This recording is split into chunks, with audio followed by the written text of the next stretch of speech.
Ibu Kepala Dinas menceritakan sedikit tentang kegiatan ini dan saya sampaikan insya Allah saya datang. Cuman tadi mau datang ada demonstrasi Bu di ujung sana. Jadi saya pilih naik sepeda ke sininya karena jauh lebih simpel pakai sepeda. Dan kita sedang kampanye Bapak Ibu. Kampanye sepeda sebagai alat transportasi. Karena di Indonesia hari ini persepsinya sepeda adalah alat olahraga. Sehingga harus pakai pakaian khusus. Mahal pula. Sepatu khusus, kacamata khusus, helm khusus, sepeda khusus. Efeknya bersepeda itu jadi olahraga mahal. Dan kalau di pemerintahan pejabat eselon naik sepeda. Kalau di dunia bisnis maka manajemen papan atas. Kenapa? Karena harus punya kamar mandi. Begitu sampai ke kantor harus bersih-bersih, bukan? Nah, sekarang kami ingin mendorong sepeda sebagai alat transportasi. Pakaiannya boleh apa saja. Jadi hari batik, pakai baju batik boleh naik sepeda. Gitu kira-kira. Nah, saya berharap nanti semua yang bekerja di sini ikut mendorong nih. Efek sampingnya berolahraga. Dan bersepeda itu hampir semua dari kita. Saya ingat waktu masih saya kecil datang ke rumah sakit di Semarang. Saya terkagum-kagum di dalam rumah sakit itu dokternya naik sepeda. Betul ya Bu ya? Rumah sakit Dokter Karyadi. Rumah sakit Karyadi. Itu antar bangsal-bangsal sana sini pakai sepeda. Bu Widi ini soalnya dari Semarang, pasti tahu ya. Pakai sepeda. Jadi kita ingin mendorong lagi. Dan kalau ada aksi-aksi demo begitu, kita bisa pilih rute-rute yang tak terduga. Karena jalan mobilnya ditutup. Kalau pakai sepeda, itu beton-beton gampang. Kita tinggal melangkahi betonnya, bawa sepedanya. Itu yang kita kerjakan berkali-kali. Kemarin minggu lalu juga begitu, ada acara di DPR. Pas lagi ada demo, pada heran, Pak kok bisa masuk on time? Lain kali pakai sepeda, masuknya on time ke DPR. Aman gitu. Yang pakai mobil panjang. Terus sekalian, terkait dengan kegiatan ini. Saya ketika melihat judulnya, Bapak sekalian, judulnya ini terkait dengan kapasitas usaha kesehatan masyarakat pada Puskesmas BLUD dalam menyongsong era industri keempat. Jadi kita berharap Bapak Ibu sekalian mendengar era industri keempat, mari kita samakan. Tentu kita antisipasi era industri keempat, tapi sesungguhnya bagi kita semua era apapun kita harus melayani yang terbaik. Karena kenyataannya di Indonesia ada yang masih 2, ada yang 3, ada yang 4. Ini memang kita bicara fasenya, banyak fasenya. Kalau bicara tentang teknologi dan lain-lain, kita memang sudah masuk di era keempat. Di Jakarta connectivity amat tinggi. Karena itu kita beroperasi dengan mindset 4.0 itu memungkinkan. Tapi banyak tempat memiliki tantangan yang tidak sederhana. Tantangan tidak sederhana. Tadi dari Kutai ya di sini. Dari Kutai. Itu calon tempat pemindahan lokasi dari Jakarta itu ke sana soalnya. Jadi kita berbaik-baik Bu, barangkali nanti bisa jadi sister city gitu kan. Sister city antara ibu kota lama dan ibu kota baru gitu kan. Tantangan itu tidak kecil. Nah, Ibu sekalian saya hormati, Bapak Ibu berada di garis depan, paling depan. Sesungguhnya berada di yang paling depan itu memiliki peluang untuk melihat permasalahan dari dekat, sekaligus mencoba memunculkan solusi-solusi praktis yang bisa dipertukarkan. Lalu bila teruji maka dia bisa dibuat sistem dan diaplikasikan di banyak tempat. Itu garda terdepannya ada di puskesmas. Saya beri contoh yang ada di puskesmas kami saja. Di puskesmas di Cilandak. Puskesmas Cilandak ini punya terobosan namanya iJiwa. iJiwa, ada ya iJiwa? Beri tepuk tangan tuh buat yang iJiwa di puskesmas sana itu. Saya pernah diperiksa juga, alhamdulillah lulus, nggak punya masalah gitu. Dr. Luigi dan timnya itu membuat terobosan, melihat masalah, lalu buat inovasi. Bapak Ibu, saya izinkan saya menyampaikan, Bapak Ibu punya peluang untuk melakukan inovasi. Inovasi itu dapatnya lewat inspirasi. Inspirasi itu dapatnya lewat interaksi, bukan meditasi. Ya. Jadi jangan berharap meditasi terus keluar inspirasi, tidak ada. Inspirasi itu dapatnya lewat interaksi. Dari situ muncul inspirasi, dari inspirasi lalu buat inovasi.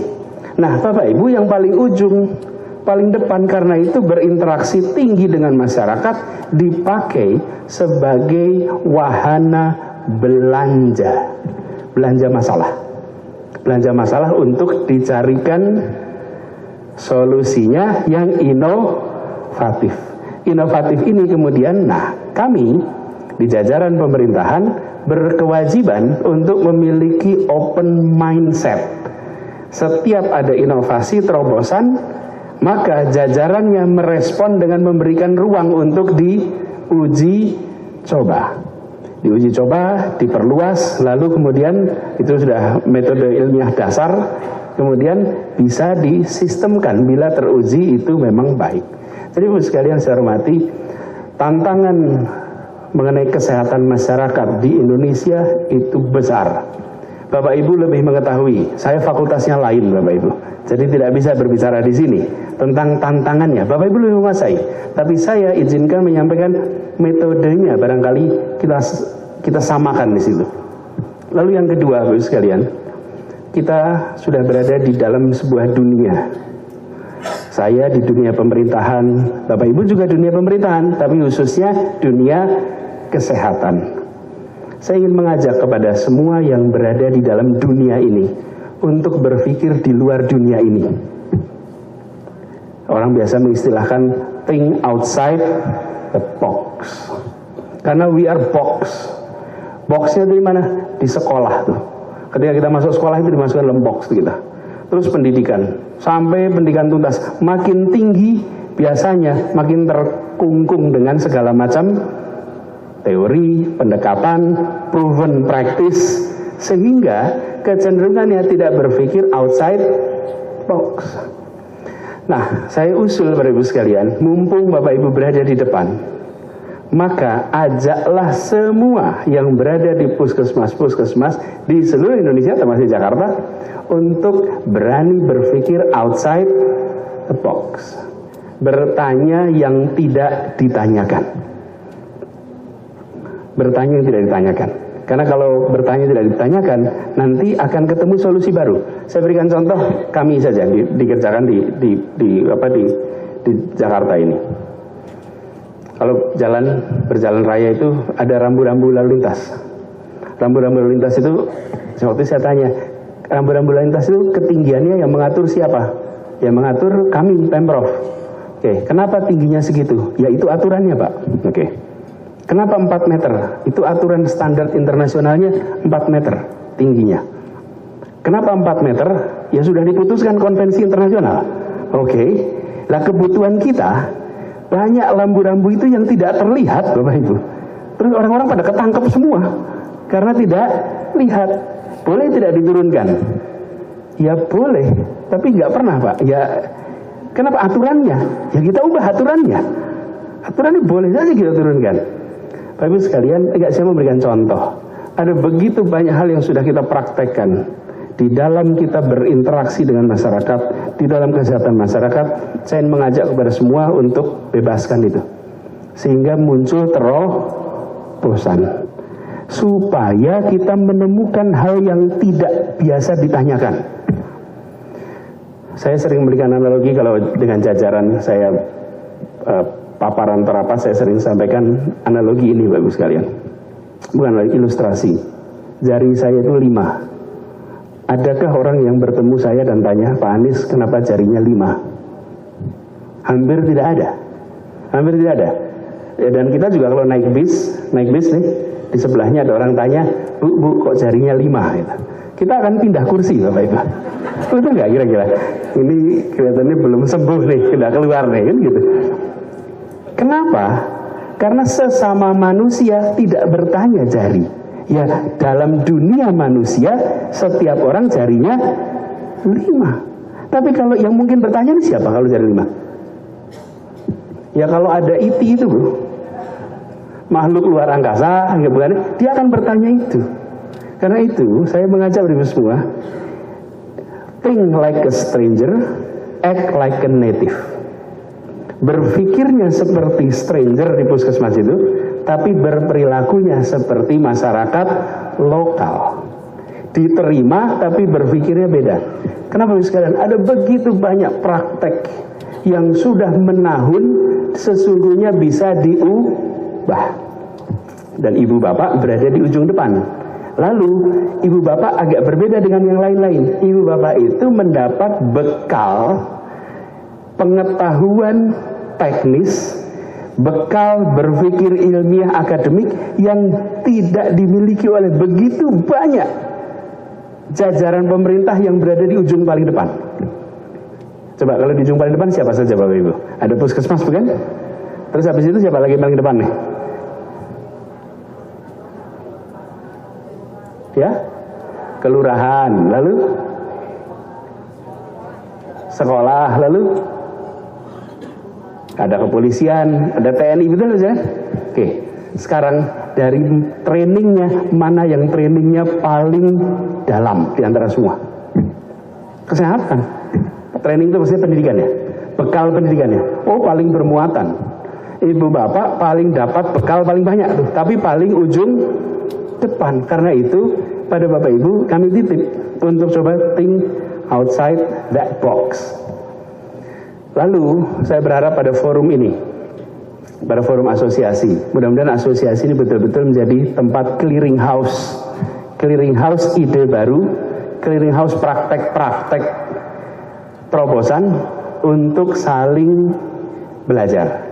Sehingga asosiasi ini benar-benar membuat puskesmas kita menjadi puskesmas yang makin dirasakan manfaatnya oleh seluruh masyarakat Indonesia. Dan itu hanya bisa terjadi kalau muncul pertukaran pikiran, pertukaran gagasan. Tanpa ada pertukaran tidak terjadi.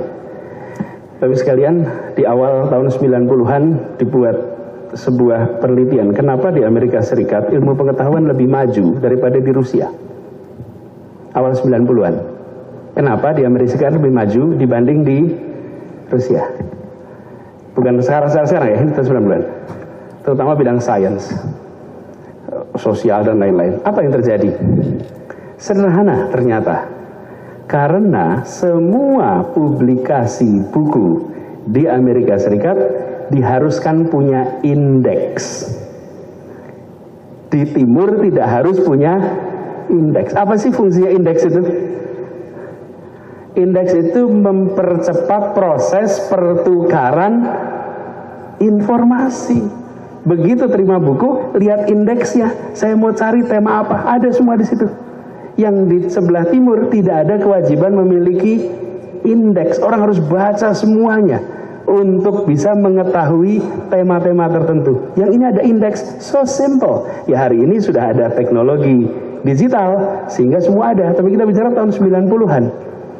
Ini menggambarkan begitu ada peluang pertukaran informasi, maka kecepatan pertumbuhan ilmu jauh lebih cepat. Nah, ilmu dalam hal ini adalah melayani masyarakat untuk kesehatan masyarakat. Jadi saya berharap mudah-mudahan Bapak Ibu sekalian lewat forum ini Bapak Ibu sekarang bisa lebih cepat di dalam berbagi pengalaman praktek-praktek terbaik itu.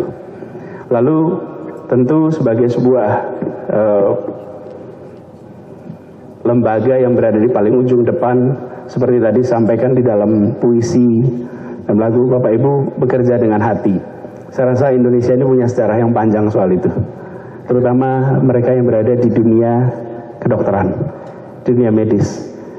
Pendidikan pertama yang ada di Indonesia ya pendidikan untuk dokter. Semuanya dokter-dokter kita atau tenaga medis kita adalah semuanya berangkatnya dari jiwa pengabdian. Saya rasa itu harus dijaga lewat asosiasi ini. Asosiasi ini harus terus menghidupkan semangat pengabdian itu. Jangan sampai kita yang berada di garis depan itu secara bertahap lewat dari semangat pengabdian. Karena kenyataannya menunjukkan ini makin hari mereka yang sekolah, ini temuannya dari Fakultas Kedokteran UI, bukan saya nih. Dari tahun pertama diuji, tahun kedua, ketiga, tingkat empatinya justru mengalami penurunan. 1, 2, 3. Waktu itu Ibu Dekan, Ibu Ratna Sitompul, saya waktu itu masih bekerja di Indonesia Mengajar. Kami waktu itu mengirimkan tenaga-tenaga pendidik ke pelosok-pelosok Indonesia. Dan semangat pengabdian itu harus ditumbuhkan, harus dijaga. Mengabdi itu kata kerja, Bapak Ibu. Mengabdi itu bukan kata sifat. Mengabdi itu bukan kata sifat. Karena itu harus selalu dijaga.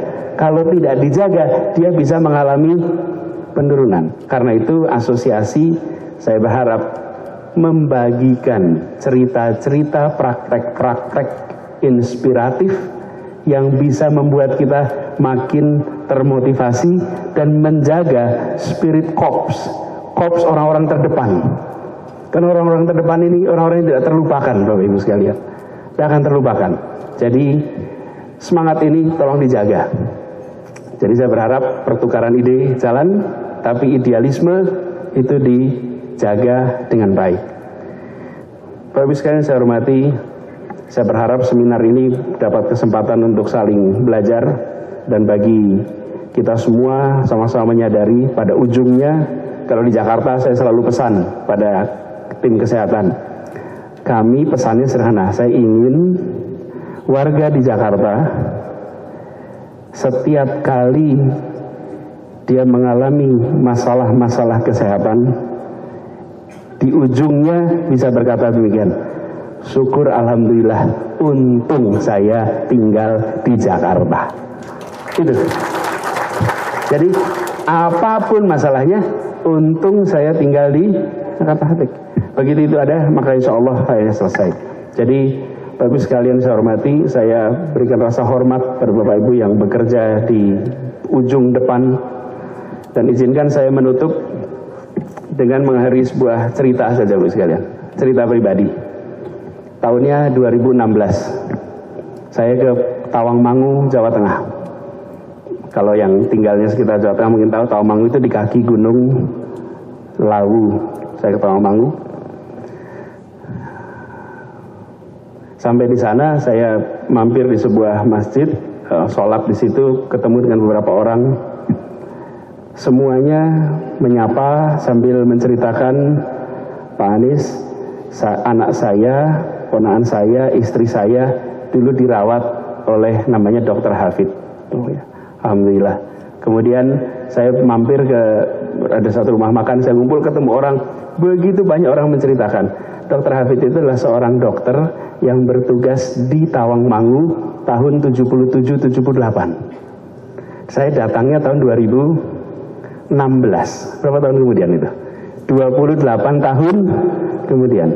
Dr. Hafid sudah meninggal karena beliau mengalami kanker lalu meninggal muda. Tapi sampai dengan 28 tahun kemudian, kebetulan beliau paman saya, bertugas di situ. Semuanya tahu Dr. Hafid Baswedan ini Anies dan ponakannya. Dari semuanya menceritakan kebaikan seorang dokter di tahun 77, 78 sampai 80-an, 5 tahun. Waktu itu bertugas di sana karena lulusan dari Undip, lalu tugasnya di Jawa Tengah. Saya ingin menceritakan Bapak Ibu sekalian, bukan cerita itu. Saya ingin Bapak Ibu sekalian membayangkan 28 tahun sesudah sekarang, 30 tahun sesudah sekarang, semua orang yang Bapak Ibu sentuh, semua orang yang Bapak Ibu buat mereka merasakan kehadiran Bapak Ibu, mereka mungkin tidak akan pernah melupakan jasa Bapak Ibu sekalian. Seperti apa yang saya alami waktu itu. Karena itu datanglah dengan hati, jalani dengan hati, diterimanya sepenuh hati. Karena itu kalau pasti Bapak Ibu yang pernah mengalami, kalau dokter puskesmas pindah itu biasanya warganya berat hati melepasnya. Berat hati itu kalau apa? Kalau datang dengan hati, kalau diterima sepenuh hati, baru dilepas dengan hati. Tapi kalau dilepasnya bye-bye semuanya, ini sudah ada masalah nih. Tidak ada connection dengan hati. Tapi kalau itu ada, terbangun. Saya berikan ilustrasi ini sekedar gambaran bahwa sesungguhnya Bapak Ibu berada di sebuah tempat penugasan yang potensi berinteraksinya dengan masyarakat luar biasa. Semoga pengabdian Bapak Ibu bukan saja mengembangkan secara profesional, tapi juga memberikan pada Bapak Ibu kesempatan untuk menjadi pelayan yang menjunjung tinggi moral dan pengabdian. Itu saja dari saya. Terima kasih. Assalamualaikum warahmatullahi wabarakatuh.